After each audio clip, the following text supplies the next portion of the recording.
ਵਾਹਿਗੁਰੂ ਜੀ ਕਾ ਖਾਲਸਾ ਵਾਹਿਗੁਰੂ ਜੀ ਕੀ ਫਤਿਹ।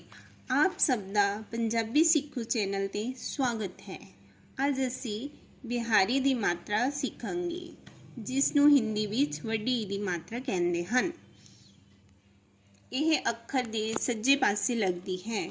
ਆਓ ਅਸੀਂ ਬਿਹਾਰੀ ਦੇ ਸ਼ਬਦਾਂ ਦੀ ਪਹਿਚਾਣ ਕਰੀਏ ਤੇ ਬੋਲਣਾ ਸਿੱਖੀਏ। ਰ ਖੀਰ, ਪੀਰ ਪੀਰ, ਤੀਰ तीर, गीत गीत, रीत रीत, मीत मीत, ठीक ठीक, वीरा वीरा, हीरा हीरा, नीला नीला, दीवा दीवा, कीड़ी कीड़ी, कवि कवि, पति पति, गई गई, रची रची, अरजी अर्जी, पानी पानी, हाथी हाथी, काली